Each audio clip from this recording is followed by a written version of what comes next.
Sessão plenária ao vivo, direto do do plenário. Ministério Público. Vamos dar início à abertura da segunda sessão ordinária do plenário do Supremo Tribunal Federal com a leitura da ata da sessão. Abre a sessão no plenário físico do STF o ministro Luiz Fux, presidente do STF. Do plenário do Supremo Tribunal Federal, realizada por videoconferência em 4 de fevereiro de 2021. Presidência do senhor ministro Luiz Fux. Presentes à sessão os senhores ministros Gilmar Mendes, Ricardo Lewandowski, Carmen Lúcia, Dias Toffoli, Rosa Weber, Roberto Barroso, Edson Fachin, Alexandre de Moraes e Nunes Marques. Ausente, justificadamente, o senhor ministro... Também no plenário físico do STF, Carmen Lília Oliveira de Souza, assessora-chefe do plenário. Abriu-se a sessão às 14 horas e 29 minutos, sendo lida e aprovada a ata da sessão anterior. Não havendo nenhuma observação, considero aprovada a ata e vou fazer apenas uma resenha diminuta da sessão anterior, recurso ordinário 1010-606, aplicabilidade do direito ao esquecimento na esfera... Ministro Luiz Fux, presidente do STF, ao centro da mesa em formato da letra U invertida. Relator ministro Dias Toffoli, já produziu... No plenário físico do STF. Oportunidade em que... O ministro consulta alguns papéis. Afirmou a suspeição, Sua Excelência, o ministro Roberto Barroso. Dando, então, continuidade a esse julgamento, nós agora damos a palavra pela ordem ao ministro Nunes Marques para o seu voto. Vossa Excelência tem a palavra. Ministro Nunes Marques. Obrigado, senhor presidente. E boa tarde a todos. Trata-se de recurso extraordinário com repercussão geral reconhecida por este Supremo Tribunal Federal, interposto por videoconferência, vota o ministro Nunes Marques. Em face de Globo Comunicação e Participações S.A., com fundamento no artigo 102, inciso 3, alinear da Constituição Federal, contra acórdão do Tribunal de Justiça do Estado do Rio de Janeiro, assim emendado. Indenizatória, programa linha direta, justiça, ausência de dano. Ação indenizatória objetivando a compensação pecuniária e reparação material em razão do uso não autorizado da imagem da falecida irmã dos autores, em programa denominado Linha Direta à Justiça. Preliminar. O juiz não está obrigado a apreciar todas as questões desejadas pelas partes. Se por uma delas mais abrangente e adotada, as demais ficam prejudicadas. A Constituição Federal garante a livre expressão da atividade de comunicação, independente de censura ou licença, franqueando a obrigação de indenizar apenas quando o uso da imagem ou informações é utilizada para denegrir ou atingir a honra da pessoa retratada, ou ainda quando essa imagem ou nome for utilizada para fins comerciais. Os fatos expostos no programa eram de conhecimento público e, no passado, foram amplamente divulgados pela imprensa. A matéria foi e é discutida e noticiada ao longo dos últimos 50 anos, inclusive por meios acadêmicos. A Ré cumpriu com sua função social de informar, alertar e abrir o debate sobre o controvertido caso. Os meios de comunicação também têm este dever, que se sobrepõe ao interesse individual de alguns que querem e desejam esquecer o passado. O esquecimento não é o caminho salvador para tudo. Muitas vezes é necessário reviver o passado para que as novas gerações fiquem alertadas e repensem alguns procedimentos de conduta do presente. Também ninguém nega que a Ré seja uma pessoa jurídica cujo fim é o lucro. Ela precisa sobreviver porque gera riquezas, produz empregos e tudo mais que é notório. Em pauta, recurso extraordinário 101-0606, Nelson Cury contra Globo Comunicação e Participações S.A. Dos acontecimentos. Relator, ministro Dias Toffoli. Isto me parece que não houve, ou se houve, não há dados nos autos. Recurso desprovido por maioria nos termos do voto do desembargador relator. Em suas razões do apelo extremo, os recorrentes alegam violação aos artigos 1º, inciso 3, 5º, caput, incisos 3, 4, 9, 10 e 14, e artigo 220, parágrafo 1º, enfim, da Constituição Federal, sustentando em suma que propuseram esta ação ordinária contra a TV Globo, aduzindo direito subjetivo a obter indenizações pelo uso indevido do nome, imagem real e fictícia e história de sua falecida irmã, Aida Cury, além dos próprios. As indenizações requeridas se baseiam em danos materiais e morais, os primeiros para se ressarcirem do que a apelada lucrou com a exploração ilegal do patrimônio dos recorrentes, e em danos morais, estes pelo profundo sofrimento oriundo do revolvimento total de um evento dramático e lutuoso que o tempo havia desencantado. Com efeito, no longínquo ano de 1958, a irmã dos recorrentes, Aida Cury, foi estuprada e arremessada viva de um alto edifício em Copacabana por jovens de classe média. Crime amplamente explorado pela mídia à época, de forma sensacionalista e em proporção tamanha que acabou por estigmatizar toda a família Cury.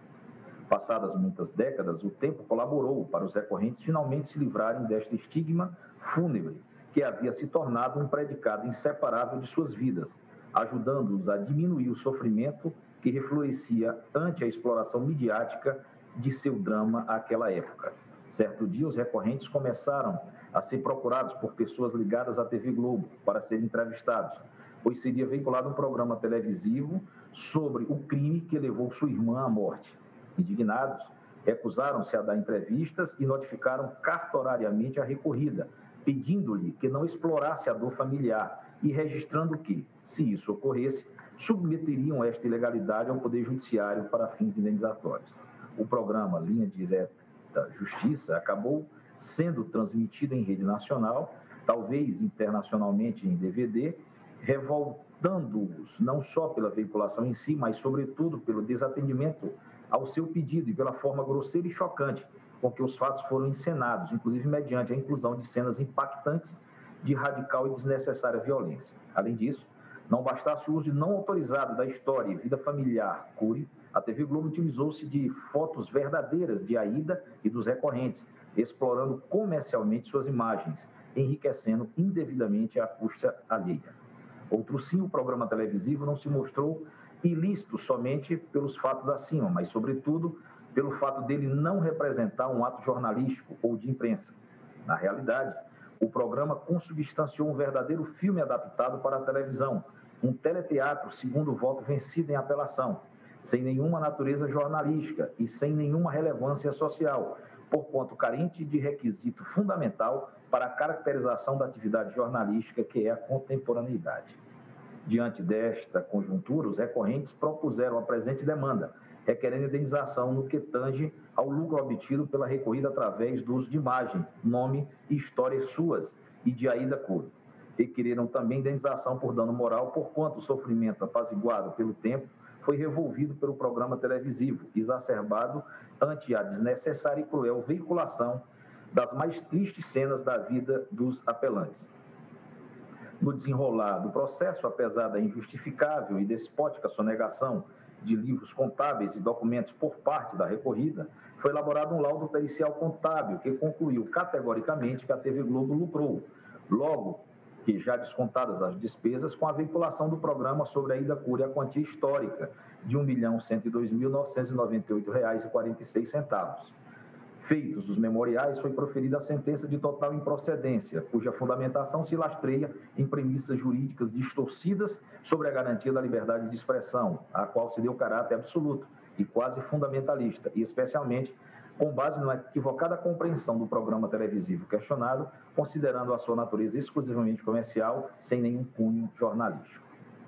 Os embargos de declaração opostos contra o mencionado acordo foram rejeitados. O recurso especial não foi provido. Com a lavratura do acórdão no Superior Tribunal de Justiça, os autos foram remetidos ao Supremo Tribunal Federal, onde foram inicialmente autuados como o agravo em recurso extraordinário número 833-248, Rio de Janeiro. A Procuradoria-Geral da República manifestou-se pelo não provimento do apelo extremo em parecer cuja ementa reproduzo abaixo. Constitucional e civil, recurso extraordinário, tema 786, direito a esquecimento, aplicabilidade na esfera civil quando invocado pela vítima ou por seus familiares, danos materiais e morais, programa televisivo, veiculação de fatos relacionados à morte da irmã dos recorrentes nos anos de 1950. Tese de repercussão geral, tema 786. Não é possível, com base no denominado direito a esquecimento, ainda não reconhecido ou demarcado no âmbito civil por norma alguma do ordenamento jurídico brasileiro, limitar o direito fundamental à liberdade de expressão por censura ou exigência de autorização prévia. Tampouco existe direito subjetivo à indenização pela só lembrança de fatos pretéritos. A vasta gama, variáveis envolvidas com a aplicabilidade do direito a esquecimento, a demonstrar que dificilmente caberia disciplina jurisprudencial desse tema. É próprio de litígios individuais envolver peculiaridades do caso, e para reconhecimento desse direito, cada situação precisa ser examinada especificamente, com pouco espaço para a transcendência dos efeitos da coisa julgada, mesmo em processo de repercussão geral. Por videoconferência, o voto do ministro Nunes Marques. A vedação de acesso à informação, não só por parte da sociedade em geral, mas também de estudiosos, como sociólogos, historiadores e cientistas políticos.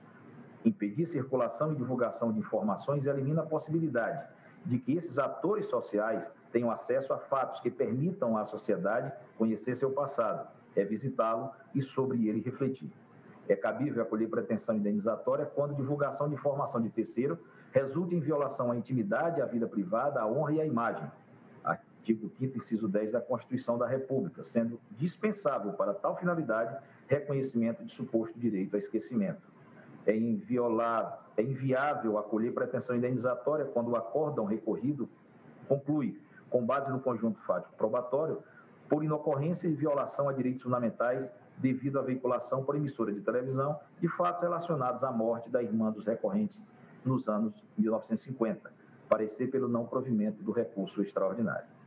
O ministro Dias Toffoli, relator, deu provimento ao agravo em recurso extraordinário para admiti-lo. O plenário julga o direito ao esquecimento em pedido de reparação por familiares da vítima de um crime reconstituído em programa televisivo sem autorização. Instrutórios para o feito, convocou a audiência pública a fim de ouvir o depoimento de autoridades e expertos sobre 1. A possibilidade de a vítima ou seus familiares invocarem a aplicação do direito ao esquecimento na esfera civil. E 2, a definição do conteúdo jurídico desse direito, considerando-se a harmonização dos princípios constitucionais da liberdade de expressão e do direito à informação com aqueles que protegem a dignidade da pessoa humana e a inviolabilidade da honra e da intimidade. Com nova vista dos autos, a Procuradoria-Geral da República ofertou parecer assim emendado. Recurso extraordinário, repercussão geral, tema 786, direito ao esquecimento, a aplicabilidade na esfera civil quando invocado pela própria vítima ou pelos seus familiares, veiculação de programa televisivo, abordagem de fatos relacionados a crime ocorrido há várias décadas, danos morais e materiais, conflito entre a privacidade e a liberdade de informação, análise das circunstâncias do caso concreto, imprescindibilidade. Proposta de tese de repercussão geral, tema 786, o direito ao esquecimento consiste em desdobramento do direito à privacidade, devendo ser ponderado no caso concreto com a proteção do direito à informação e à liberdade de expressão. Parecer pelo não provimento do recurso extraordinário. Na condição de amici curiae, foram admitidas as seguintes entidades: Associação Brasileira de Jornalismo Investigativo, Instituto de Tecnologia e Sociedade do Rio de Janeiro, o artigo 19 Brasil, Instituto Brasileiro de Direito Civil, Google Brasil Internet Limitada, Instituto Palavra Aberta, Pluris Instituto de Direito Partidário e Político e Yahoo do Brasil Internet Limitada. Verizon Média do Brasil Internet Limitada, Instituto Vladimir Herzog. É o relatório de si. Eu fiz a leitura do relatório por termos tido a interrupção da sessão passada para cá. Geralmente eu pulo essa fase do relatório e adentro diretamente ao voto, mas pelo reinício ou prosseguimento do julgamento em outra sessão, eu optei pela leitura do relatório.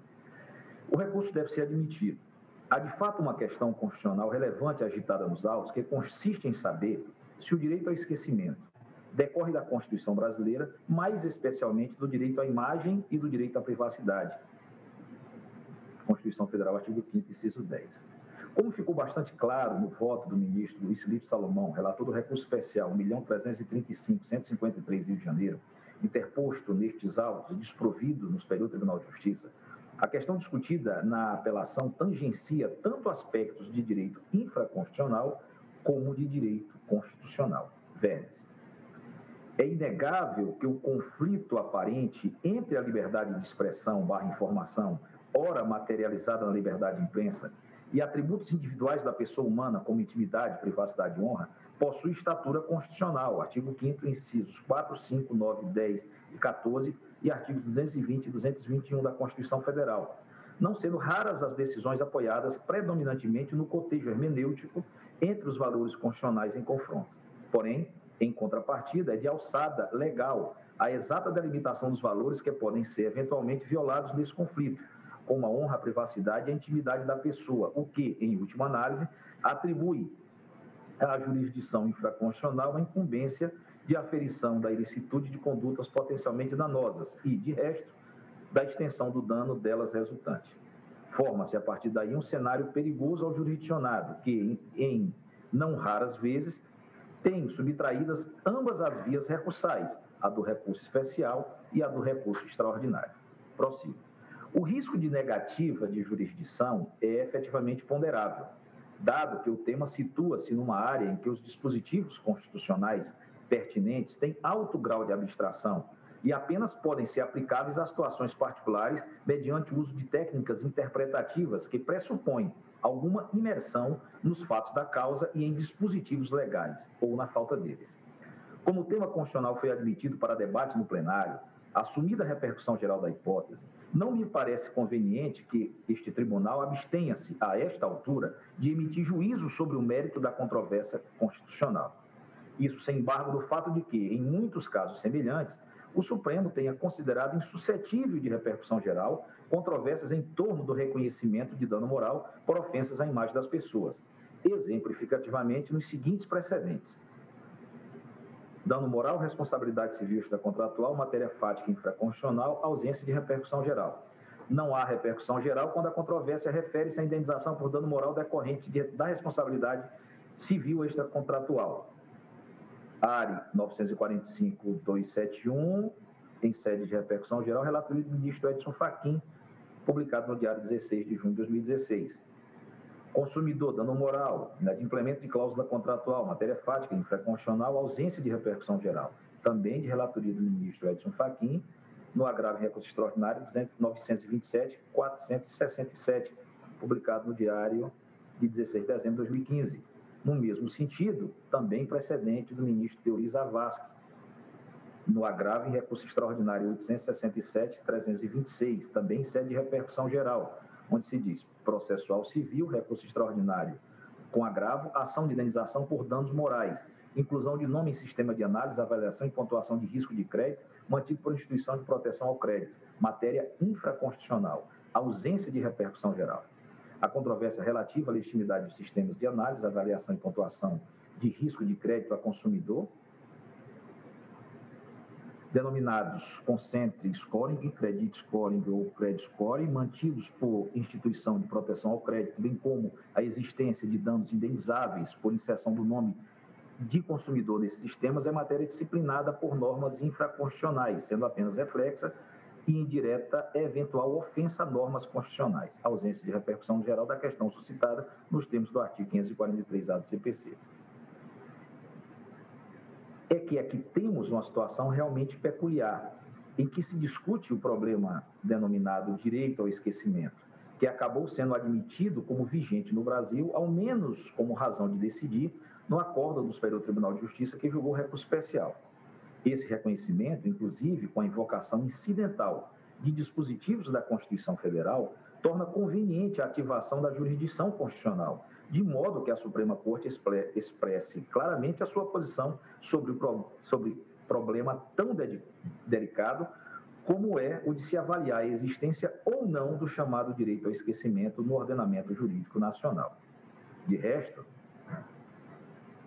o acórdão recorrido do Tribunal de Justiça do Rio de Janeiro expressamente apreciou a questão do esquecimento em face da liberdade de comunicação e expressão à luz da Constituição Federal.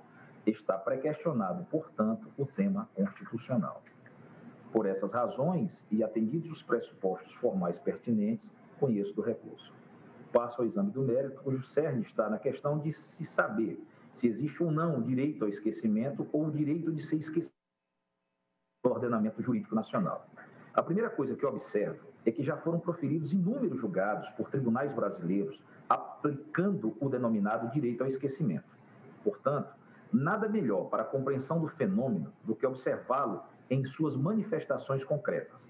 Para não me alongar muito e considerando que o Superior Tribunal de Justiça tem sido a principal fonte jurisprudencial do tema, limito-me a catalogar resumidamente alguns dos julgados daquele tribunal que trataram do assunto. Agravo regimental no recurso especial 1.875.382, Minas Gerais, em que o Superior Tribunal de Justiça declarou que registros de folha de antecedentes muito antigos não devem ser considerados como maus antecedentes com base na teoria do direito ao esquecimento. No recurso especial 1.736.803, Rio de Janeiro, o STJ afirmou que a publicação de reportagem com conteúdo exclusivamente voltado à divulgação de fatos privados da vida contemporânea de pessoas previamente condenadas por crime de seus familiares revela abuso do direito de informar, previsto pelo artigo 220, parágrafo 1º da Constituição Federal, e viola o direito à privacidade, consolidado pelo artigo 21 do Código Civil, por representar indevida interferência sobre a vida particular dos personagens retratados, dando ensejo ao pagamento de indenização. Foi mencionado o direito ao esquecimento, mas o STJ não viu tal direito a eficácia necessária para proibir publicações futuras. No agravo regimental, no recurso especial 1.751.708, São Paulo, o STJ, apesar de reconhecer que as condenações antigas não devem ser consideradas maus antecedentes, declarou que não se compreende no direito ao esquecimento a faculdade de pedir a destruição de registros públicos dessas condenações. No recurso especial 1.660.168, Rio de Janeiro, o STJ declarou que, em circunstâncias excepcionalíssimas, o Poder Judiciário pode intervir para fazer cessar o vínculo criado nos bancos de dados dos provedores de busca, entre dados pessoais e resultados da busca, que não guardem relevância para interesse público à informação, seja pelo conteúdo eminentemente privado, seja pelo decurso do tempo. O direito ao esquecimento foi mencionado como um dos fundamentos. No agravo interno, no recurso especial 1.593.873, São Paulo, o STJ decidiu em sentido oposto ao da letra anterior, considerando que não cabe ao Judiciário intervir nos sites de busca, que não teriam responsabilidade pelo conteúdo das páginas da internet, ou seja, deixou-se de aplicar o direito ao esquecimento por razões ligadas à própria estrutura da internet. No recurso especial 1.369... Por videoconferência, o voto do ministro Nunes Marques. O esquecimento como um princípio da responsabilidade civil para condenar uma empresa jornalística a indenizar um cidadão... Ao fundo, parede branca e bandeiras do Brasil hasteadas. ...que teria ligado falsamente a crime do período militar. O direito ao esquecimento, neste caso referido à anistia, foi mencionado. No recurso especial 1.334.097, o STJ admitiu a condenação de emissora de televisão a indenizar o autor à ação por danos morais, em razão da exibição de programas sobre a chacina da Candelária, com base no direito ao esquecimento, já que o autor fora absolvido no processo criminal. O Centro de Estudos do Conselho da Justiça Federal, por seu turno, chegou a expedir o enunciado 531, com a seguinte redação: a tutela da dignidade da pessoa humana na sociedade da informação inclui o direito ao esquecimento. Pelos exemplos acima e por outros que se colhem na casuística dos tribunais, pode-se perceber que o direito ao esquecimento tem sido aplicado no Brasil principalmente em 3 tipos de situações. A primeira, para impedir o uso de registros criminais antigos na exacerbação de penas ou medidas administrativas ligadas ao campo criminal. Na segunda, para condenar emissoras de TV a indenizar ex post facto, em razão da veiculação de notícias sobre pessoas a respeito das quais é mencionado o envolvimento, geralmente como acusadas, em crimes já prescritos, anistiados, com pena cumprida ou com absolvição transitada em julgado. E 3, para desindexar o nome do interessado de alguma notícia antiga, geralmente falsa, mas não necessariamente em sites de busca. Só por aí já se percebe a grande abrangência desse suposto direito ao esquecimento, que vai do penal ao cível, das emissoras de TV aos motores de busca da internet. Analisando o quadro normativo brasileiro, facilmente se percebe que não há nenhuma norma infraconstitucional expressa ou tácita que garanta tão amplo direito. E mesmo que se admita, por interpretação constitucional, que tal direito decorreria... O plenário julga o direito ao esquecimento em pedido de reparação por familiares da vítima de um crime reconstituído em programa televisivo sem autorização. A verdade é que a heterogeneidade dos litígios e das soluções mostram que, para ser reconhecido, esse direito precisaria ser adequadamente institucionalizado, com indicação precisa dos sujeitos ativo e passivo, do conteúdo, das normas de aquisição e dos procedimentos para a sua realização. Nada disso existe. Constata-se também, a partir dos exemplos jurisprudenciais, que as soluções encontradas poderiam perfeitamente ter sido obtidas prescindindo-se da referência ao direito ao esquecimento. Bastaria mudar o ângulo de observação da pessoa de quem se fala ou indexa para a pessoa ou entidade que se fala ou indexa. Assim, poder-se-ia falar em abuso do direito de informar, nos casos das emissoras de TV, abuso do direito de punir, nos casos dos registros criminais antigos, ou do abuso da livre iniciativa, nos casos dos motores de busca. E o abuso do direito tem previsão legal de grande envergadura semântica, artigo 187 do Código Civil Brasileiro. Na verdade, o direito ao esquecimento, pelo visto, tem sido uma solução heurística encontrada pelos tribunais para resolver litígios aos quais os magistrados, apesar da falta de legislação, ou até mesmo por isso, conseguem se conectar, revivendo-os mentalmente por meio da fantasia empática. E aí eu cito Max Weber, obra Economia e Sociedade, México, Fundo de Cultura Econômica, 1969, páginas 6 a 7. Os exemplos do exterior, se bem que tenham sido importantes na cunhagem do nome iuris e no oferecimento de exemplos modelares, não seriam relevantes se os nossos magistrados não sentissem, também eles, a necessidade de uma resposta conveniente para as situações típicas da aplicação do direito ao esquecimento. A Lei de Introdução às Normas do Direito Brasileiro, Decreto-Lei nº 4.657 de 42, artigo 4º, não apenas autoriza, como determina, que o juiz busque alternativas hermenêuticas para casos não previstos em lei. Evidentemente, essa norma de sobredito pressupõe que o juiz considere não intencional a omissão legislativa, de modo tal que uma situação que deveria estar regulada não esteja assim. A percepção de que a omissão legislativa é involuntária envolve a compreensão empática do litígio e a proteção intelectual dos seus efeitos, considerando o desdobramento casual esperado a partir daquela compreensão.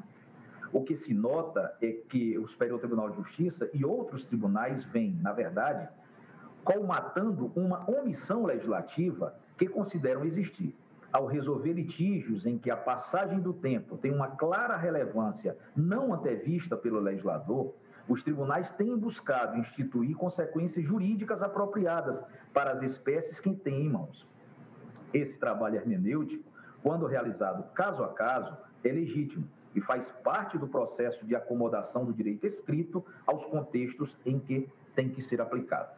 Todavia, quando os tribunais, a partir de uma heurística particular, concebem a existência de um instituto jurídico geral e abstrato, tal como o direito ao esquecimento, então se tem o uso excessivo da metodologia decisória, porque, na verdade, isso pode induzir à falsa compreensão de que efetivamente existe um tal direito no Brasil.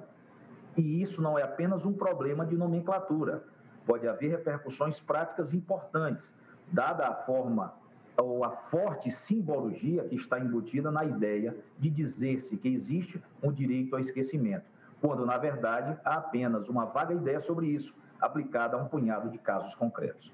A liberdade de comunicação, por exemplo, pode ser tolhida se a jurisprudência criar um ambíguo direito ao esquecimento, cujos limites ninguém sabe exatamente quais são. Os sites de busca podem ser inundados de pedidos de desindexação, sob o argumento de que essa ou aquela situação já teria sido atingida pelo direito ao esquecimento. As digitalizações de jornais e documentos antigos, que ocorrem em muitas instituições, podem se ver ameaçadas.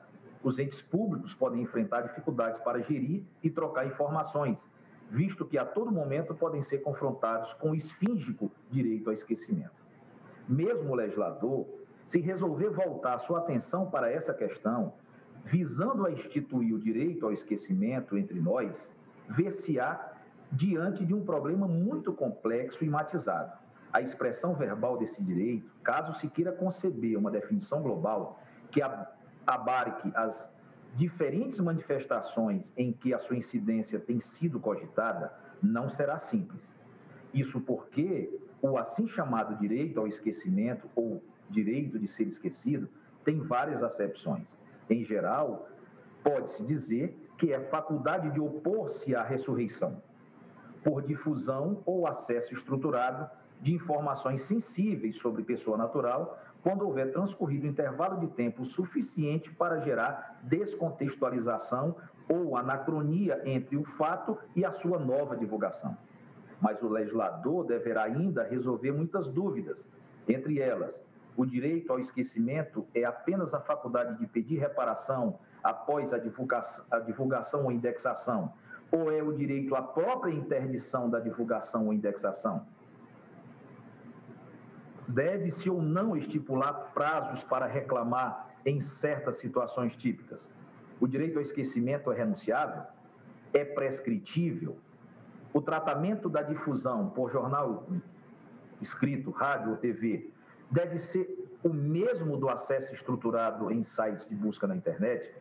As informações sensíveis abrangem apenas as estigmatizantes ou quaisquer outras publicidade contemporânea seja desejada pelo titular do direito? O direito ao esquecimento se aplica à reconstituição artística ou científica de um fato? As informações sensíveis devem ser apagadas ou apenas permanecerem em repouso? Quem são os legitimados para invocar o direito ao esquecimento? Contra quem deve ser invocado? Deve haver uma pena pecuniária ou criminal para o violador do direito ao esquecimento, para além da indenização por eventuais danos? A reiteração da ofensa ao direito ao esquecimento deve ser mais rigorosamente punida? Enfim, essas e muitas outras circunstâncias acidentais, com as respectivas soluções, teriam de ser prognosticadas em um texto que viesse a instituir o direito ao esquecimento. Apenas a atividade legiferante, com toda a liberdade de debate e deliberação que lhe é íncita, tem legitimidade e capacidade técnica para projetar e executar semelhante missão. Acresce que a implementação de uma lei que criasse o direito ao esquecimento poderia enfrentar algumas dificuldades práticas, nada desprezíveis, de tal modo que seria necessária também a concepção de procedimentos específicos para concretizar a pretensão ao esquecimento nas muitas manifestações em que ela pode se expressar. A mera constatação de que o tempo desvanece certas reivindicações ou de que a paz no esquecimento não tem a densidade necessária para institucionalizar um direito subjetivo em termos gerais.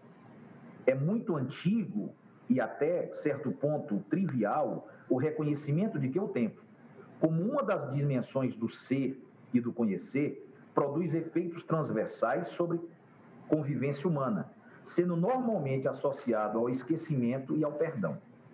Já no Velho Testamento, em Levítico, capítulo 25, o ano do jubileu, que se repetia a cada transcurso do período de 50 anos, era celebrado pelos antigos judeus como uma época de perdão de dívidas, de alforria de escravos, enfim, um ano de libertação do passado. Também é antiquíssima a associação do esquecimento à paz, como se vê, por exemplo, na Odisseia, capítulo 9, 82 a 104, quando Homero se refere aos lotófagos como um povo pacífico, porque permanentemente esquecidos do passado.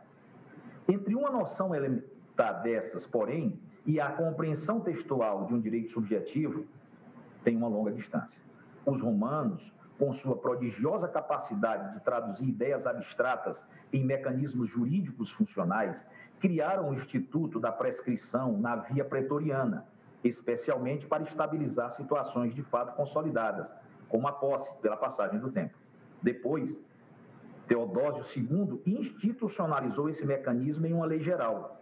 Se consultarmos hoje as normas de qualquer país ocidental sobre a prescrição, veremos quantas ricas nuances aquela simples ideia da obliteração paulatina de um direito pela passagem do tempo veio adquirir, quando convertida em um mecanismo jurídico operativo.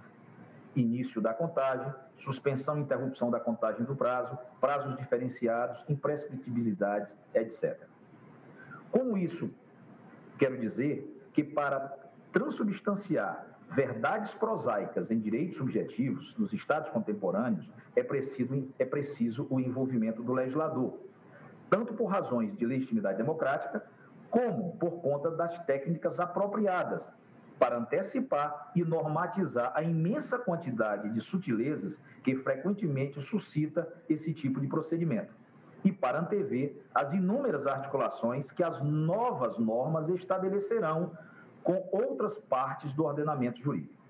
O caso particular do direito ao esquecimento apresenta ainda uma dificuldade adicional. É que os registros de memórias estão sofrendo transformações disruptivas com as novas tecnologias.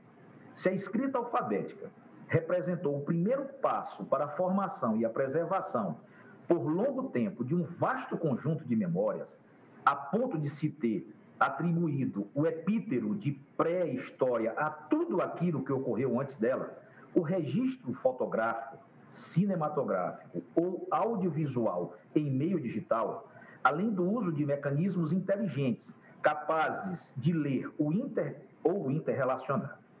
Esses registros pode ser considerado o começo da pós-história, para usar a expressão de Vilain. Em pauta, recurso extraordinário 101-0606. Da forma... Plenário julga o direito ao esquecimento em pedido de reparação por familiares da vítima de um crime reconhecido em programa televisivo sem autorização. Com os registros de informação. Walter Ong, na sua obra Oralidade e Estrutura Tecnológica... Relator ministro Dias Toffoli. Explica que a ideia de um índice para consultar uma obra escrita não apareceu antes da invenção da prensa de tipos móveis. Isso porque, na época dos manuscritos, não havia dois... Quem vota por videoconferência é o ministro Nunes Marques. Foi com a prensa de tipos móveis que a escrita passou a constituir objetos escritos idênticos, os livros como hoje os conhecemos. Mas ali por volta do século XV ou XVI, a escrita ainda não estava totalmente dissociada da oralidade e se pensava num texto como algo para ser lido em voz alta e em grupo, de modo a simular uma conversa. Nas conversas era recorrente empregar-se a expressão lugares comuns, que vinha da oralidade antiga, da retórica grega, para designar expressões ou pensamentos que constantemente apareciam nos discursos. Então, quando os livros começaram a ser impressos em escala, convinha estabelecer um mecanismo para levar os leitores aos lugares comuns. Por isso, se cogitou de usar um indicador associado ao número da página, a essa altura perfeitamente idêntico nos vários exemplares. A palavra index é uma forma abreviada do original index locorum communium. O índice alfabético, assim, foi uma encruzilhada entre as culturas auditivas e as culturas visuais, que são as culturas orais e da escrita em livros impressos. Qual a ideia por trás da indexação eletrônica, se não essa de levar o usuário da internet aos lugares comuns, aos sites de interesse que ele deseja ver? Mas, ao mesmo tempo, quem poderia cogitar, há algumas décadas, que esses lugares comuns seriam imagem das pessoas como elas são realmente nas suas vidas íntimas, notícias constrangedoras sobre fatos ocorridos no passado, ou mesmo informações sobre ligações dessas pessoas com fatos específicos. E quem poderia imaginar que um índice inteligente, dinâmico, que age por si mesmo e muda, segundo um mecanismo matemático intrincado, conforme a menção a algumas palavras-chave, para resolver e organizar de modo hierárquico centenas de milhões de páginas em poucos segundos? Essa pequena reflexão, creio eu, é capaz de demonstrar a enorme complexidade da disciplina do que deverá ser um direito ao esquecimento devidamente institucionalizado. Portanto, estou de acordo com o eminente relator quanto a não haver ainda, no Brasil, o chamado direito ao esquecimento como categoria jurídica individualizada e autônoma. Investigo a questão agora sob a perspectiva da liberdade de informação e de comunicação. Bem, a liberdade de comunicação é ampla e, de fato, não pode ser limitada previamente, segundo a nossa Constituição. Artigo 5º, inciso 9, é livre a expressão da atividade intelectual, artística, científica e de comunicação, independentemente de censura ou licença. Assim, não vislumbro nenhuma possibilidade de extrair-se do texto da Constituição norma, seja sob que denominação for, que proíba a veiculação da notícia em si, ou que exija autorização prévia dos envolvidos para ser veiculado. Rememoro, neste ponto, a vigorosa mensagem emitida pelo Supremo Tribunal Federal, no julgamento da ADI 4815-DF de relatoria da ministra Carmen Lúcia, julgado no dia 10 de junho de 2015. Em pauta, recurso extraordinário 101-0606, Nelson Cury contra Globo Comunicação e Participações S.A. Naquela ocasião, Relator, ministro Dias Toffoli. das biografias não autorizadas e o tribunal, embora tenha declarado a inviabilidade da censura prévia, deixou claro, por outro lado, que a liberdade de expressão ou de informação pode eventualmente ser exercida de forma abusiva e, por isso, pode gerar direito de resposta e o dever de indenizar. Creio que a problemática deste caso está nisso. Houve abuso do direito de informar apto a gerar o dever de indenizar previsto na Constituição? Os incisos 9 e 10 do artigo 5º da Constituição preceituam. É livre a expressão da atividade intelectual, artística, científica e de comunicação, independentemente de censura ou licença. São invioláveis a intimidade, a vida privada, a honra e a imagem das pessoas, assegurado o direito à indenização pelo dano material ou moral decorrente de sua violação. Sendo o jornalismo o recorte e a amplificação de fatos de interesse, naturalmente ele pode chocar-se contra a intimidade, a vida privada, a honra ou a imagem das pessoas, às vezes com legitimidade, às vezes não. Encontrar o tênue limite que separa o jornalismo legítimo, que tanta importância tem para a democracia, do abuso jornalístico é tarefa que demanda a verificação de circunstâncias concretas e do próprio ethos jornalístico. Logo, não é possível estipular-se a priori um direito ao esquecimento contra a imprensa, tanto mais porque um fato pretérito pode voltar inesperadamente a ter relevância. Agora mesmo vivemos uma pandemia que, em alguns aspectos, recorda aquela do ano de 1918. Por videoconferência, vota o ministro Nunes Marques. As notícias daquele ano e traga O informações... plenário julga o direito ao esquecimento em pedido de reparação por familiares da vítima de um crime reconstituído por programa televisivo sem autorização. É simples a percepção da legitimidade jornalística, tanto pela distância temporal, que praticamente elimina a possibilidade de algum vivente atual se considere prejudicado pela notícia restituída ao cotidiano, como pelo fato de a pandemia ser um assunto de óbvio interesse coletivo. Mas fatos antigos da vida privada também podem vir a apresentar interesse jornalístico posterior, pelas mais diversas razões, especialmente em se tratando de pessoas com alguma projeção social ou cultural. Assim, uma pessoa pode ver divulgado um fato desabonador do seu passado, se ela, por exemplo, planeja lançar-se candidatura a algum cargo público importante. Uma pessoa célebre que defenda certa causa social ou política pode ter recrudescido algum fato passado incompatível com a defesa dessa causa. Por outro lado, é preciso reconhecer que existe o mau jornalismo, que é aquele que abusa das prerrogativas para criar notícias falsas ou para causar sensação à custa da intimidade alheia.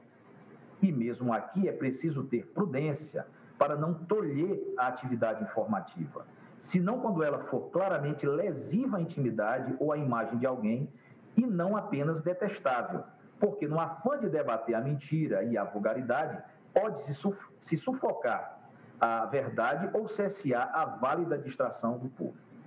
Toda colisão entre a liberdade de comunicação e a vida privada das pessoas deve se resolver de maneira tópica e levando em conta, por um lado, os cânones do bom jornalismo e, por outro, os sintomas do mau jornalismo.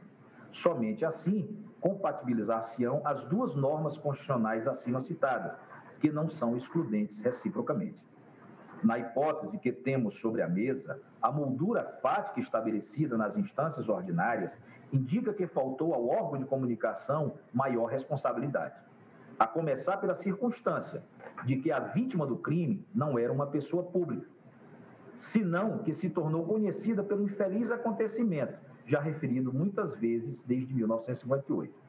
O tempo transcorrido desde o fato e a ausência de qualquer elemento novo que trouxesse relevância a ele é também um fator que depõe contra a conveniência da ressurreição pública do crime. Daí a invocação do suposto direito ao esquecimento. A oposição expressa da família, anterior à exibição do programa, também poderia ter sido considerada pela empresa de comunicação, embora não fosse um fator impeditivo. Mas O mais flagrante excesso do programa veiculado, supostamente com fins jornalísticos, está em encenar dramaticamente o crime, com o uso de imagens não autorizadas da vítima, para causar sensação e alimentar uma curiosidade mórbida, em prejuízo da imagem de uma pessoa vítima de crime sexual morta há décadas.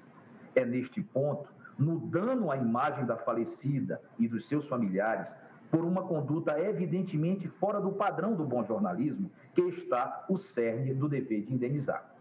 Não cogito de apagar os fatos, nem de proibir a sua divulgação oportuna, respeitosa com a vítima, sempre que a conveniência do Em momento... pauta, recurso extraordinário 101-0606. Nelson Cury contra Globo Comunicação e Participações S.A. Relator, ministro Dias Toffoli. Quem vota é o ministro Nunes Marques, por videoconferência. A exposição do nome da vítima nesse contexto torna-se um verdadeiro bullying. Se o objetivo era entreter, que se usassem nomes fictícios, que se assumisse o caráter artístico da matéria em todas as suas consequências. O interesse pelos temas menores ou mórbidos não é vedado ao jornalismo. Aliás, é-lhe connatural desde o mundo antigo. Conta-se que Cícero, nas suas longas estadias fora de Roma, recebia notícias de seu amigo Caelius, por meio de cartas, que era o jornalismo da época.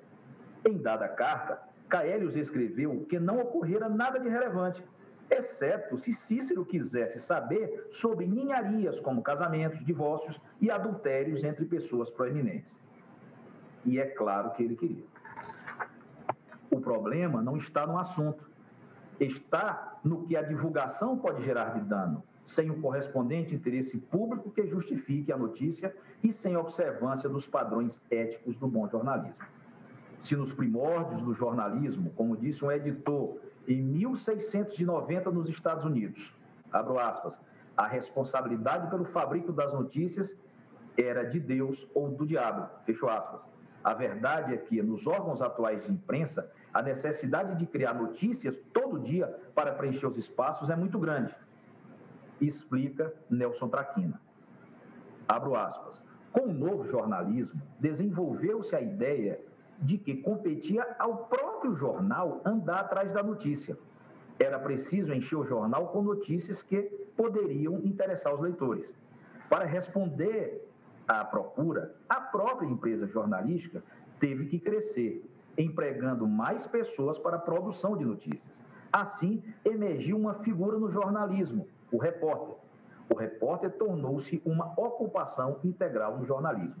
Nelson Traquina, Teoria do Jornalismo, porque as notícias são como são. Editora Insular, posição 405, edição 5ª. E é justamente nessa ânsia por fabricar notícias que o jornalismo pode, aqui e ali, ofender direitos individuais fora do abrigo que a sua justa liberdade de informar lhe confere. As tecnologias digitais facilitaram imensamente o trabalho de publicação e hoje praticamente todos podem tentar, de algum modo, escrever e divulgar notícias. O resultado tem sido, entre outros, a exploração de notícias falsas ou fake news, por superabundância de meios de expressão. Então, conquanto a censura nunca seja uma boa solução, isso mostra que exige a necessidade de autocontenção, para que a liberdade de expressão viceje de maneira saudável, especialmente entre os profissionais da comunicação, até como forma de dignificar o seu trabalho. Quem vota é o ministro Nunes Marques, por videoconferência. Os jornalistas precisam apresentar compaixão para com aqueles que são atingidos pela cobertura jornalística, especialmente jovens Ao fundo, parede branca e bandeiras hasteadas. Sexuais e fontes inexperientes ou incapazes de dar o seu consentimento.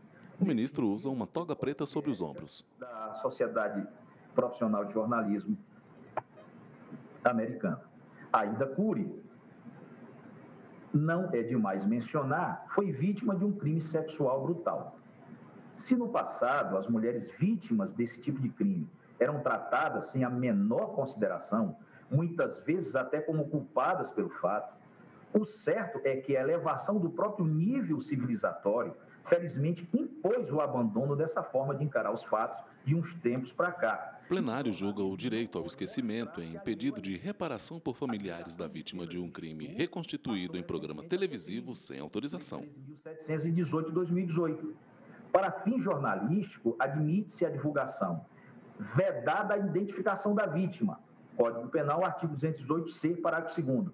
Não há crime quando o agente pratica as condutas descritas no caput desse artigo em publicação de natureza jornalística, científica, cultural ou acadêmica, com a adoção de recurso que impossibilite a identificação da vítima, ressalvada sua prévia autorização, caso seja maior de 18 anos. Certo? Pode-se dizer que, no caso dos autos, a divulgação foi fictícia e não de imagens reais, até porque não há imagens reais do crime e que não havia qualquer lei sobre a matéria à época. Ora, o que importa é que o nome da vítima do crime sexual foi novamente trazido à tona, de forma despropositada, cruel e sem qualquer importância pública. Admitir a exibição de cenas assim leva a um paradoxo. A vítima viva, que pode protestar e se defender, por lei, não deve ter o nome revelado. Mas a vítima morta, que não mais tem os meios para se defender ou defender a sua honra e imagem, pode ser exposta e ter o seu nome repetido por gerações e gerações depois do seu falecimento. Ou há um segundo paradoxo, ainda mais chocante.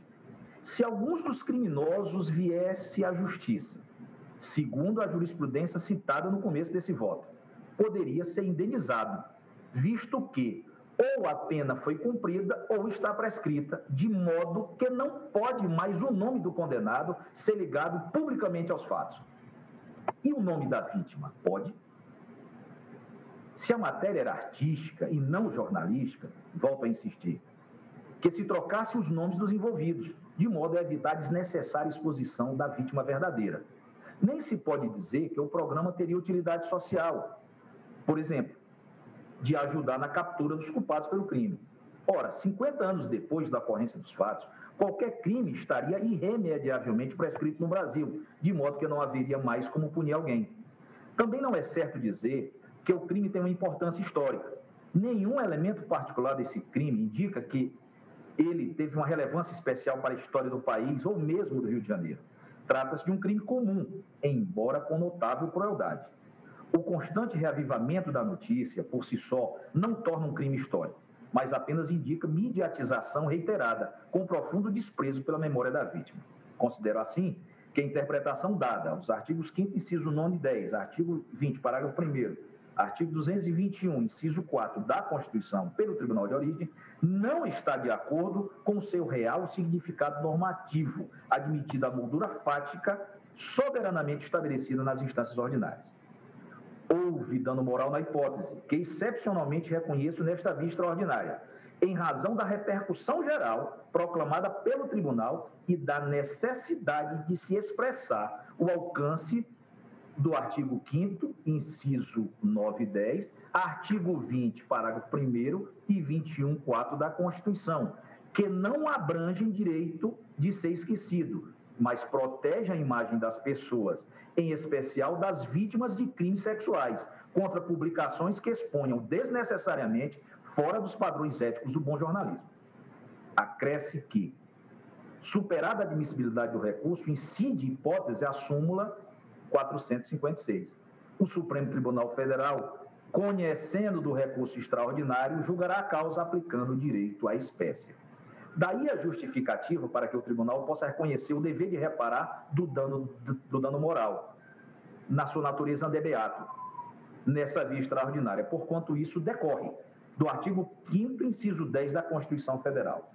Não é viável no recurso extraordinário, porém, fixar valores de dano moral relativos ao quantum debeato, porquanto, para isso, seria necessário investigar aspectos fáticos e infraconstitucionais que têm relação com o caso.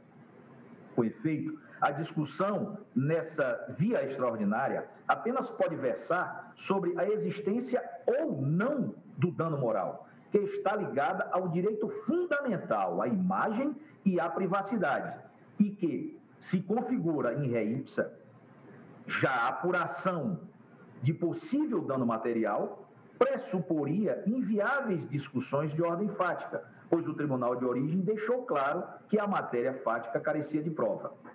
E assim afirmou: muito embora seja realmente evidente o caráter comercial da produção, que realmente não se enquadra como jornalística, é certo que não restou provado nestes autos que a veiculação deste episódio, em específico, tenha sido capaz de majorar os lucros da ré, porque não provado que os anunciantes tenham sido atraídos pela veiculação do programa, como, aliás, bem realçou o eminente relator no voto vencedor. Nessa trilha, sabendo-se que os danos materiais somente são indenizáveis mediante prova cabal de sua existência, afasta-se o direito dos apelantes de obter tal indenização.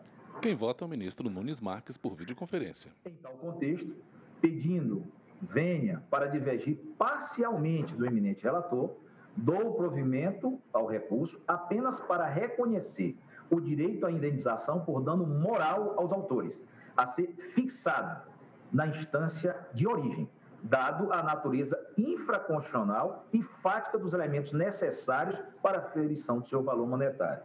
É como voto, senhor presidente, e na fase de formulação eu também trouxe uma proposta que eu difiro um momento para declamá-la. Muito obrigado, ministro Nunes Marques, pelo voto denso que Vossa Excelência acaba de proferir. Passa a palavra agora a Sua Excelência, o ministro Alexandre de Moraes, para o voto. Boa tarde, presidente. Cumprimento a todos os colegas, ministra Carmen, ministra Rosa, ministros. Um especial cumprimento ao nosso decano, o ministro Marco Aurélio, que já retornou são e salvo, né, da pequena intervenção cirúrgica que sofreu. É sempre uma alegria tê-lo junto conosco no plenário, o ministro Marco Aurélio. Cumprimento também o vice-procurador-geral, doutor Humberto Jacques, todos os advogados que fizeram sustentações orais e contribuíram para que nós possamos, aqui no Supremo Tribunal Federal, discutir essa questão importantíssima e todos os seus reflexos. Cumprimento também, cumprimento especial ao ministro Dias Toffoli. O voto de Sua Excelência permite, pelo menos do meu ponto de vista, permite que eu possa resumir em alguns tópicos principais o meu posicionamento, uma vez que Sua Excelência detalhou não só todo o histórico da questão, mas detalhou as principais questões, os principais julgamentos, inclusive do direito internacional. E a controvérsia que é com repercussão geral reconhecida, como cito anteriormente, consiste em rápido resumo em examinar, à luz dos princípios constitucionais, dos direitos e garantias fundamentais, da liberdade de expressão, do direito à informação, em contraponto com a própria proteção à dignidade da pessoa humana, a inviolabilidade da honra, a intimidade, a vida privada, se, a partir da interpretação desse aparente conflito de normas fundamentais, existe ou não a possibilidade da vítima ou seus familiares, como no caso em questão, invocarem a aplicação do assim denominado direito ao esquecimento na esfera civil. Sua Excelência, o eminente ministro Dias Toffoli, relator, bem colocou que a discussão aqui é mais ampla, e acaba sendo mais ampla em virtude da repercussão geral, o direito ao esquecimento como um todo, não só em relação à vítima, a seus familiares, mas também não só em relação à questão televisiva, mas em todas as plataformas, como salientou o eminente ministro relator, no seu, como disse, detalhado e profundo voto. Assim como também eu me sinto confortável em só chegar e só citar conclusões, sobre a minha ótica, obviamente, conclusões interpretativas sobre inúmeros casos que foram trazidos nas sustentações orais, no voto do eminente ministro relator, e principalmente nas sustentações orais com interpretações diversas de tribunais internacionais e cortes internacionais, que me parece que o substrato único, há um substrato... Por videoconferência, vota o ministro Alexandre de Moraes. Que pode, ao fundo, parede branca e quadro vermelho. Na decisão, o ministro também usa uma toga preta sob os ombros. Qual seria a abrangência desse direito ao esquecimento? Em pauta, recurso extraordinário 1010606, Nelson Cury contra Globo Comunicação e Participações S.A. A discussão, ou a fundamentação, citando o clássico artigo dos juristas norte-americanos Samuel Warren e Louis Brandeis, depois Justice da Suprema Corte, publicado em 1890, foram citados importantíssimos casos, Gabriele Melvin, Tribunal da Califórnia da década de 30, o rumoroso caso já citado em outros julgamentos aqui do Supremo Tribunal Federal, Lebach, julgado pelo Tribunal Constitucional Federal alemão em 69, e há, eu diria, quase uma continuidade, Lebach II, julgado em 1999, 30 anos depois também pelo Tribunal Constitucional Federal alemão. O caso Google Spam de 2014, julgado pelo Tribunal de Justiça da União Europeia, a Corte de Justiça da União Europeia. Ainda outros casos que vou rapidamente citar para tirar esse substrato interpretativo, outros casos importantíssimos que trataram do assunto poderiam ser trazidos à colação e citados. O caso Madame Monange versus Kearney, da Corte de Cassação da França, 1990, é um caso recentíssimo envolvendo um importante semanário alemão, caso agora de novembro de 2019, onde o Tribunal Constitucional Federal da Alemanha novamente analisou essa questão. Uma decisão de 2016 da Corte de Cassação da Bélgica, já analisando a questão sob a ótica de arquivos digitais. Também o caso Queen's Division, da Corte Superior da Inglaterra e do País de Gales, recentíssimo, 2018, sobre crimes empresariais. Suprema Corte holandesa, em 2018, analisando o artigo 10.2 da Convenção Europeia de Direitos Humanos. Inúmeros casos que tratam da questão, poderia citar ainda a Corte Constitucional Colombiana, agora em 2016, inúmeros casos que tratam da questão, e a doutrina acabou catalogando, ou pelo menos a maioria da doutrina, acabou catalogando como casos que reconheceram o direito ao esquecimento. E não me parece que seja exatamente, com devido respeito às posições em contrário, não me parece que seja essa a interpretação correta desses casos. Quem vota é o ministro Alexandre de Moraes, por videoconferência. E aqui... Em pauta, recurso extraordinário 1010606, Nelson Cury contra Globo Comunicação e Participações S.A.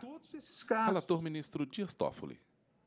Analisando todos esses casos, suas especificidades, fundamentações, há necessidade e nós fazemos algumas indagações que são absolutamente necessárias e imprescindíveis para o presente julgamento. Seria possível, com base, e são todos esses casos que sempre são citados para fundamentar a existência do direito internacional, do direito comparado internacional, do direito ao esquecimento, será possível apontar uma definição, não doutrinária, uma definição no direito comparado sobre o real significado e as consequências da adoção de um geral e abstrato direito ao esquecimento? Existe, nesses casos, isso? O direito ao esquecimento, a análise detalhada de todos esses todos esses julgados. O direito ao esquecimento significaria a possibilidade de apagarmos a divulgação de fatos ocorridos no passado e narrados objetivamente no presente, ou ainda, o direito ao esquecimento permitiria transformar a própria realidade em virtude do transcurso do tempo, em virtude do lapso temporal, simplesmente apagando ou restringindo ou efetivamente proibindo o acesso a uma memória coletiva de fatos concretos e reais que efetivamente ocorreram no passado. E a amplitude vai mais além dessa discussão. O direito ao esquecimento, e essa questão é muito importante também, o direito ao esquecimento, ele se aplica só a divulgações atuais, presentes, a divulgações modernas de fatos pretéritos, como na presente hipótese, no caso concreto, ou também, e aqui a gravidade do assunto, ou também em relação a divulgações antigas que tenham sido contemporâneas aos próprios fatos pretéritos. Explico. Eventuais livros, revistas, artigos escritos à época, documentários feitos à época ainda existentes, ou seja, contemporâneos com os fatos, também devem ser, com base no direito ao esquecimento, também devem ser retirados das bibliotecas, também devem ser retirados. Por videoconferência, vota o ministro Alexandre de Moraes. Os livros devem ser apreendidos. O plenário julga o direito de esquecimento ao pedido de reparação por familiares da vítima de um crime reconstituído em programa televisivo sem autorização. Narrados contemporaneamente no passado. Como fazer? Se o direito ao esquecimento pode apagar os fatos, não só deve apagar a narrativa contemporânea, como impedir a narrativa presente de fatos pretéritos, em qualquer que seja a plataforma, como novamente saliento, bem colocou o eminente ministro relator.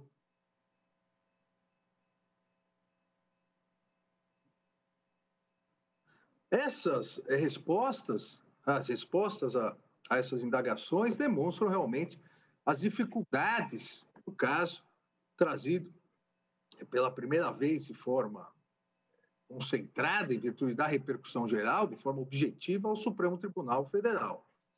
E aqui, senhor presidente, eminente ministro relator, em que pese as diversas e respeitáveis interpretações dadas pela doutrina, dadas por julgados, inclusive citados pelo eminente ministro Nunes Marques, do Superior Tribunal de Justiça, nas sustentações orais, mas entendo claramente não ser possível vislumbrar em nenhum dos casos, dos importantíssimos casos existentes no direito comparado e trazidos à colação, não vislumbro respostas claras, diretas, impositivas às questões que fiz anteriormente, que demonstrem que efetivamente houve a existência, o reconhecimento amplo, genérico e de efetiva aplicação geral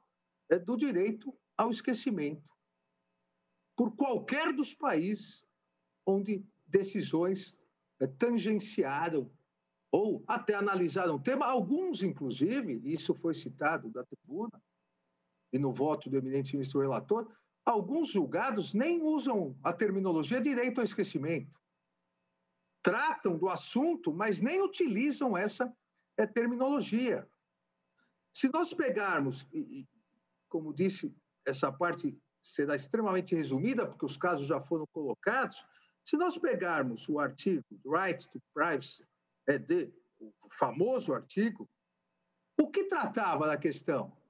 Invasão de privacidade dos norte-americanos, final do século XIX, com a invenção da fotografia e o crescimento do jornalismo sensacionalista. Imaginem se os autores vivos fossem e hoje fossem analisar o jornalismo sensacionalista no século XXI. Eles perceberiam que no final do século XIX era um convento, o jornalismo sensacionalista. Agora, o que se analisou, e a célebre frase cunhada pelo magistrado Cooley, magistrado norte-americano, right to be let alone, o que se analisava e o que se salientava era a necessidade de proteger a vida privada de pessoas da intenção única de satisfazer a curiosidade de pessoas comuns. Vida privada de pessoas públicas, da intenção de satisfazer a curiosidade das pessoas comuns, sem que houvesse interesse público. Ou seja, a própria narrativa do artigo já coloca uma série de requisitos. Apontavam claramente, basta a leitura detalhada do artigo, apontavam claramente a necessidade de verificação do que nós poderíamos aqui denominar, o que eu poderia denominar, um verdadeiro desvio de finalidade do jornalismo sensacionalista. Seria pegar informações, deturpar informações, fazer uma fofoca realmente, sem nenhum interesse público. Ou seja, havia a necessidade, e o artigo já colocava lá no final do século XIX, a necessidade de requisito.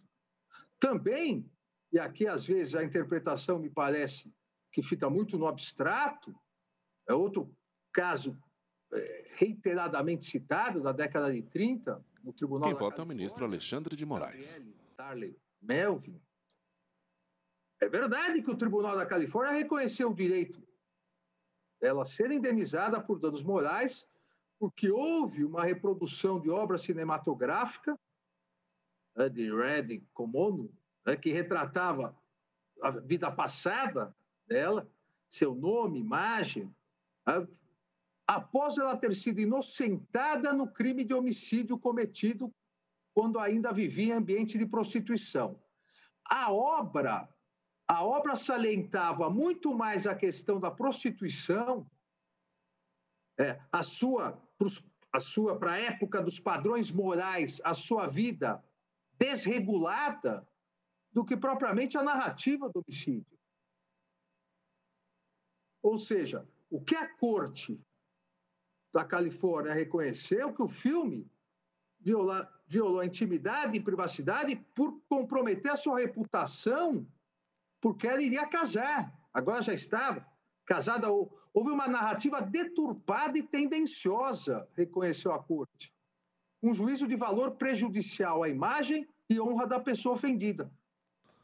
Não é possível daqui se retirar, com todo o respeito, possivelmente contrário, substrato, um amplo, geral e restrito direito. Ministros votam recurso extraordinário 1.106.060. Nelson Cury contra Globo Comunicação e Participações S.A.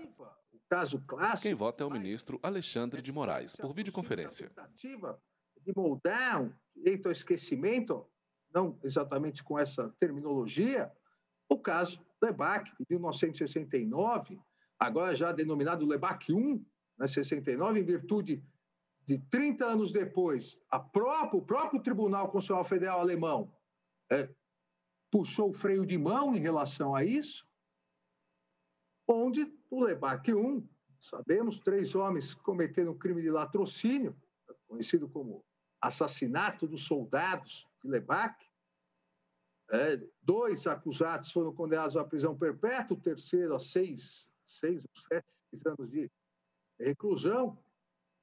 E esse último, após cumprir a sua reclusão, ao deixar o cárcere, ingressou com uma ação inibitória a fim de evitar que determinado canal de televisão reproduzisse o evento delituoso com a exposição da sua imagem. E o Tribunal Constitucional Federal Alemão acolheu o pedido também análise o argumento da ausência de contemporaneidade da notícia, ausência de interesse público e risco à ressocialização. Eu digo que esse talvez tenha sido o caso com menos requisitos mais genéricos, mas o próprio Tribunal Constitucional Federal alemão, em 99, o denominado caso Lebach II, como eu disse, puxou o freio de mão, porque decidiu que é vedado proibir a exibição de programa sobre crime notório após considerável transcurso do tempo, por não acarretar risco à ressocialização, prevalecendo, citado isso na decisão, claramente, a proteção da liberdade comunicativa e de radiodifusão. Analisando esses dois casos, Lebach I e Lebach II, também vamos verificar que há necessidade da análise específica do caso a caso, a análise de eventual desvio de finalidade, deturpação, contemporaneidade, ausência total de interesse público. Não se dá aqui algo genérico. Como outro importante caso, em tempos de redes sociais, em tempos de fake news, é o Google Spam, que envolveu um advogado espanhol e o jornal catalão La Vanguardia, sobre notícia veiculada pela internet a respeito de uma dívida do advogado perante o fisco espanhol. O que fez o Tribunal de Justiça aqui da União Europeia? Passou a permitir que os cidadãos europeus requisitassem extrajudicialmente as empresas provedoras das buscas, tal como a Google, a remoção de links para as páginas que expusessem seus dados pessoais. Quando, e aqui novamente requisitos, quando essas informações fossem imprecisas, inadequadas ou irrelevantes. Não proibiu a notícia do crime, da dívida com o fisco, mas sim a transposição imediata de um link para o outro quando essa transposição levasse a notícias imprecisas, inadequadas e irrelevantes, deixando claro na decisão a necessidade de se combater exatamente informações imprecisas, inadequadas ou irrelevantes. Há outros inúmeros casos. Por videoconferência, vota o ministro Alexandre de Moraes. Da Corte Superior da Inglaterra e do País de Gales, Queen's Bench Division, agora de 2 anos atrás, final de 2018, algumas informações relacionadas ao cumprimento de condenação, cumprimento da pena, das condenações por crimes empresariais. Se pedia que fossem desindexadas. E o que o tribunal fez? O tribunal disse: somente devem ser desindexadas quando forem informações desatualizadas e sem interesse público. Vejam, caso concreto, analisado e requisitos específicos colocados. E o próprio tribunal, a própria Corte Superior da Inglaterra e País de Gales, disse que não haveria necessidade de desindexação quando as informações fossem atualizadas, relevantes para a avaliação da honestidade do candidato, sobretudo ante seu comportamento no ramo empresarial. Aqui não se está, como não se fez, analisando e reconhecendo um abstrato, genérico, direito ao esquecimento, mas sim o afastamento posterior de decisões desatualizadas e irrelevantes e sem interesse público. No caso da França, a Corte de Cassação Francesa, Madame Monange versus Kern, aí claramente registrou a inexistência de qualquer possibilidade de apagar fatos em relação a fatos de interesse público que fossem revelados de maneira lícita, ou seja, narração objetiva e lícita. Aqui, mais próximo de nós, a Corte Constitucional Colombiana também entendeu que direitos dos indivíduos, naturais ou legais, são violados quando o meio de comunicação mantém sua plataforma da internet, disponibilizando aos usuários informações ou notícias de forma indefinida sem atualizar o conteúdo. Isso é muito importante, é algo que aqui no Brasil várias e várias ações judiciais vêm determinando, porque sai que determinada pessoa foi denunciado por crime grave ou ação civil pública por improbidade, e essa indexação fica o resto da vida a pessoa denunciada, a pessoa processada por improbidade, e não há atualização de que foi absolvido, que já se encerrou o processo. Foi isso que a Corte Constitucional colombiana determinou. Não que se apagasse a informação, mas que se retirasse a desatualizada ou que houvesse necessidade de atualização com apontamento dos fatos posteriores que pudessem esclarecer a situação. Ou seja, atualização das informações. A meu ver, em nenhum desses casos, outros que poderiam ser citados, em nenhum desses casos, houve expresso reconhecimento a um genérico, amplo direito ao esquecimento, a uma categoria jurídica denominada direito ao esquecimento. Mais do que isso, mesmo os fatos concretos, mesmo cada caso, um por um, sendo analisado, também não houve, a meu ver, reconhecimento ou determinação de se apagar fatos reais, concretos, que ocorreram no passado e foram recontados no presente de maneira séria, lícita. Ministros votam recurso extraordinário 1.106.060. Nelson Cury contra Globo Comunicação e Participações S.A. Relator, ministro Dias Toffoli. Quem vota por videoconferência é o ministro Alexandre de Moraes. Ao fundo, parede branca e quadro vermelho. Ou do sofrimento causado, ou mesmo do lapso temporal transcorrido. Desde que, repito, é aquele substrato que disse que seria possível retirar de todos esses julgados, desde que os fatos pretéritos tenham sido narrados no presente de maneira séria, lícita, objetiva, fidedigna e respeitosa. Todos esses julgamentos e toda a discussão nos diversos tribunais sobre essa questão tem algo em comum também. Mais alguma coisa em comum, além da necessidade de compatibilidade já dita, e a compatibilidade interpretativa entre a liberdade de expressão, a dignidade da pessoa humana, intimidade e vida privada. Todos esses casos têm em comum a exigência de análise específica, caso a caso, de eventuais abusos na divulgação. Todos têm em comum a necessidade de atualização dos dados, a necessidade da análise da importância dos fatos, se houve ou não desvio de finalidade ou exploração desrespeitosa e ilícita das informações. Mas para que se chegue a uma dessas conclusões, necessária análise específica caso a caso.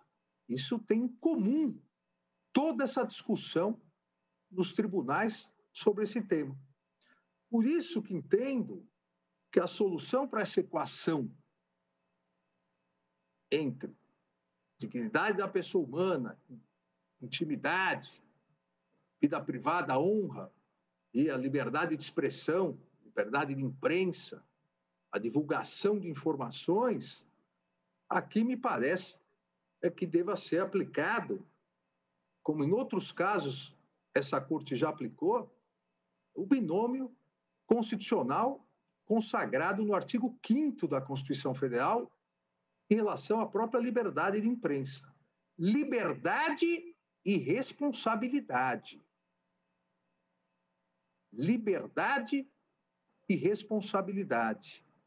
Como a Corte já destacou também, além da ADI citada pelo ministro Nunes Marques, de relatoria da eminente ministra Carmen Lúcia sobre as biografias, também a Corte reiterou esse binômio liberdade e responsabilidade em 2019, na DI 4451, minha relatoria,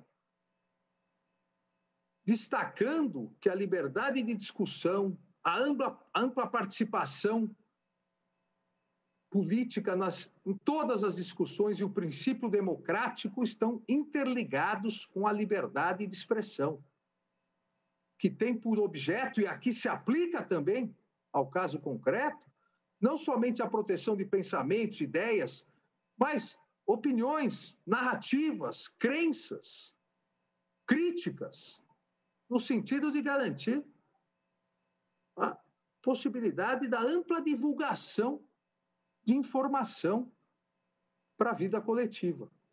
A Constituição protege a liberdade de expressão naquilo que nós denominamos o seu duplo aspecto. O positivo, que é exatamente o poder de se manifestar como bem entender, e o negativo, que proíbe a legítima intervenção do Estado por meio de censura prévia.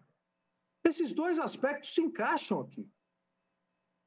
A liberdade de expressão, em seu aspecto positivo, sempre permite e continuará a permitir posterior responsabilização civil e criminal pelo conteúdo difundido. Então, veja, em todos os casos tratados como direito ao esquecimento, o que houve foi efetivamente a aplicação do binômio liberdade com responsabilidade. Eu tenho a liberdade de divulgar o fato. Eu tenho a liberdade de contar novamente, realizar uma nova narrativa de fatos pretéritos.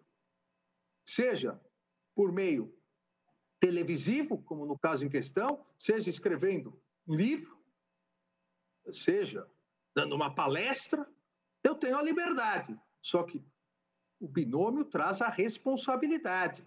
Se eu me excedi, se eu desvirtuei os fatos, se eu não atualizei, eu poderei ser responsabilizado civil e criminalmente.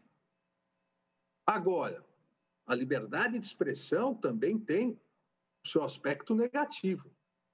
Não existe, inclusive relacionado ao suposto direito ao esquecimento, não existe permissivo constitucional para restringir a liberdade de expressão no seu sentido negativo, ou seja, inexiste permissão constitucional para limitar preventivamente o conteúdo do debate público em razão de uma conjuntura sobre o efeito que certos conteúdos possam vir ter junto ao público. Olha, um programa televisivo... Quem vota é o ministro Alexandre de Moraes, por videoconferência. Pode vir a causar isso ou aquilo. Então, vamos impedi-lo. O plenário julga o direito ao esquecimento em pedido de reparação por famílias da vítima de um crime reconstituído em programa televisivo sem autorização. É o duplo aspecto da consagração constitucional da liberdade de expressão. O positivo, eu me manifesto, eu divulgo o que eu bem entender, só que com responsabilidade sob pena de poder ser acionado civil e criminalmente. Agora, não é possível, a Constituição não autoriza, no aspecto negativo, que o Estado, ilegitimamente, consagre uma intervenção prévia, censura prévia, o reconhecimento de um genérico, abstrato e amplo direito ao esquecimento, configuraria, a meu ver, censura prévia. Como ou quem? Eu diria as duas perguntas, como e quem seria o órgão responsável para estipular se aquelas informações são verídicas, foram desvirtuadas, são exageradas, são degradantes.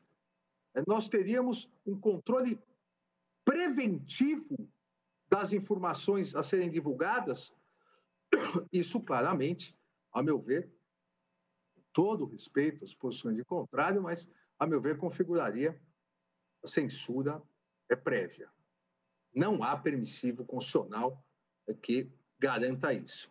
O reconhecimento amplo, repito, genérico, abstrato de um direito ao esquecimento traz presente o traço marcante da censura prévia, com seu caráter preventivo e abstrato, pretendendo interditar o conteúdo que se pretende futuramente expressar e pretende interditar o conteúdo que se pretende futuramente expressar, como?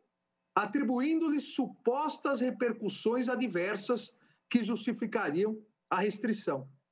Não é possível que isso seja feito, a meu ver, preventivamente, sem análise caso a caso, posteriormente, das circunstâncias, características próprias daquilo que foi divulgado.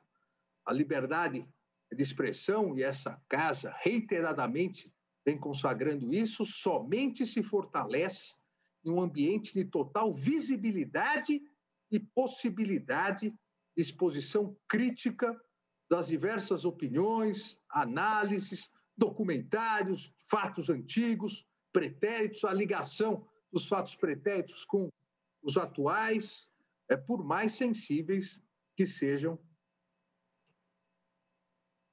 esses fatos. No célebre caso citado toda vez que discutimos aqui eventuais limitações à liberdade de expressão, de publicação, de divulgação, Estados Unidos, Abrams versus Estados Unidos, 1919, o Justice Oliver Holmes exatamente defendeu a liberdade de expressão por meio do mercado livre de ideias. Se torna imprescindível o embate livre entre diferentes opiniões, afasta-se a exigência de verdades absolutas, afasta-se as discussões fechadas, a necessidade da discussão de forma aberta, livre de ideias. Os fatos narrados no programa televisivo, eles têm ou não têm contemporaneidade, atualidade, importância? A narrativa sobre esse brutal feminicídio tem importância histórica? A pessoa, à época, não era famosa, como salientou o eminente ministro Nunes Marques, mas foi um crime de comoção nacional? Foi um crime de comoção nacional. Por mais sensível que sejam os fatos, esses fatos jamais poderão ser apagados da crônica jornalística, policial e da justiça do país. Basta, e todos aqueles que acompanham a sessão, basta irmos em qualquer buscador da internet e colocar o nome do caso, para ver quantos links aparecem narrando o caso. Seria possível determinar que se apagassem todos esses e todos os demais casos antigos que tiveram comoção? Ou deve-se verificar a seriedade da narrativa, a seriedade da divulgação, a ausência de desvio de finalidade, a ausência de deturpação, de tratamento desrespeitoso? A narrativa de um fato cruel nem sempre, por si só, é desrespeitosa. O fato é cruel em si. Então deve ser analisado, mas aquele fato cruel, além da crueldade íncita no fato, houve um tratamento desrespeitoso, houve deturpação na história ou não? Mas isso deve ser analisado sempre posteriormente e sob a ótica do aspecto positivo da liberdade de expressão. Eu me manifesto como eu quero. Eu produzo o programa televisivo que eu quis. Mas liberdade com responsabilidade. Se eu me desviei da responsabilidade, eu devo ser condenado pelo Poder Judiciário após o devido processo legal. Assim funciona, a meu ver, no âmbito da democracia, a garantia constitucional da liberdade de expressão. É que não se direciona somente à permissão de expressar as ideias e informações oficiais produzidas por órgãos estatais ou chanceladas previamente por órgãos estatais, ou ainda a suposta verdade das maiorias. Liberdade de expressão garante diferentes narrativas. Um mesmo crime pode ter diferentes narrativas, desde que os fatos concretos sejam mostrados de forma correta. Agora, a narrativa está dentro da própria liberdade de criação. Se essa narrativa se desvirtuar, se essa narrativa degradar, insultar, haverá responsabilidade. Mas não se pode impedir, a meu ver, previamente. Todas as narrativas, todas as opiniões são possíveis em discussões livres numa democracia. Debater esses assuntos de interesse, de relevância, inclusive assuntos duros, fatos cruéis que ocorreram de forma irrestrita, robusta e aberta, faz parte da democracia. Ministros votam recurso extraordinário 1.106.060. Nelson Cury contra Globo Comunicação e Participações S.A. Relator, ministro Dias Toffoli. Quem vota por videoconferência é o ministro Alexandre de Moraes. Mas que tratam ao fundo, parede branca e quadro vermelho. Canais fechados, né, canais por assinatura, que ao tratarem de feminicídios, por exemplo, lembram casos ocorridos. Como que você vai tratar de determinado caso? Como você vai discutir a ideia, discutir o problema, sem fazer uma análise histórica do desenvolvimento de determinado crime e o porquê disso? Recentemente, um documentário que mostrou por que o Brasil, fora poucos, 2 ou 3 países... Plenário julga o direito ao esquecimento em pedido de reparação por familiares da vítima de um crime reconstituído em programa televisivo sem autorização. De transexuais. Relator, ministro Dias Toffoli. É necessário mostrar, narrar os casos desde antigamente até agora, de forma séria, objetiva, sem qualquer ofensa. Isso faz parte, a meu ver, da liberdade de expressão. E não cabe ao poder público, inclusive ao judiciário previamente, escolher ou ter ingerência nessas fontes de informação, nas ideias, nos métodos, na narrativa que será construída. Cabe, sim, posteriormente, responsabilizar se houver eventuais desvios. Então, a meu ver, são inconstitucionais quaisquer mecanismos, inclusive o reconhecimento abstrato, genérico, amplo de um direito ao esquecimento, quaisquer mecanismos tendentes a constranger ou a inibir a liberdade de expressão a partir de censura prévia. Como ocorreria se reconhecêssemos, repito, de forma genérica e abstrata, um direito ao esquecimento. Passados 10 anos, passados 15 anos, não se pode mais tocar nesse assunto. Ora, a história não se apaga. Estaríamos interferindo, o Poder Judiciário estaria interferindo breve e diretamente na liberdade jornalística ao pretender definir o formato, o conteúdo de um programa, restringir, proibir a própria narrativa.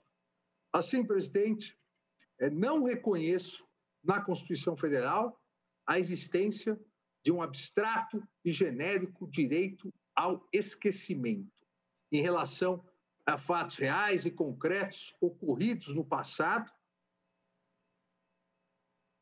e contados novamente, ou recontados, narrados novamente no presente, de maneira séria, lícita, objetiva, fidedigna e respeitosa, independentemente da gravidade da situação, lamentavelmente, também independentemente do sofrimento causado ou do lapso temporal transcorrido. Reconheço, sim, a existência de uma efetiva proteção à dignidade da pessoa humana, à sua intimidade, à sua vida privada, à sua honra, em relação a fatos pessoais passados ou presentes. Aqui não importa se são passados ou presentes, que forem narrados, contados, divulgados de forma escrita, falada ou televisionada, de maneira ilícita, deturpada, mentirosa, desatualizada, exagerada, tendenciosa, demagógica, ou seja, de forma desrespeitosa à dignidade da pessoa humana. Porque aí nós vamos estar reforçando a consagração ao binômio liberdade e responsabilidade consagrado constitucionalmente. E é exatamente com essa interpretação que entendo deva ser apreciado o caso concreto. Ocorrido, o trágico caso, ocorrido em 1958, quando a vítima foi vítima de tentativa de estupro, seguida de assassinato, lançado na cobertura de um prédio, bairro de Copacabana. À época, esse fato foi exaustivamente acompanhado, explorado pela mídia, todo o processo, ou seja, um fato que teve uma comoção nacional, inclusive pela idade da vítima, registrar na sua juventude, a tristeza, a dor do episódio, e, obviamente, para a família sempre é doloroso de viver, mas não posso aqui afirmar que o programa exibido, ou essa história exibida no programa Linha Direta Justiça, em 12 de agosto de 2004, que tenha se desviado das balizas, em que pese o sensacionalismo, até porque o programa era sensacionalista, mas que se tenha desviado dos parâmetros jornalísticos. Os fatos narrados são fatos reais e concretos, que ocorreram no passado. Foram recontados no presente, em que pese, repito, o sensacionalismo, mas foram recontados de maneira séria, lícita, objetiva. Não houve, por parte da recorrida, uma narrativa ilícita, uma deturpação dos fatos, uma narrativa mentirosa, uma narrativa desatualizada, exagerada. Não houve, portanto, desrespeito do binômio liberdade e responsabilidade.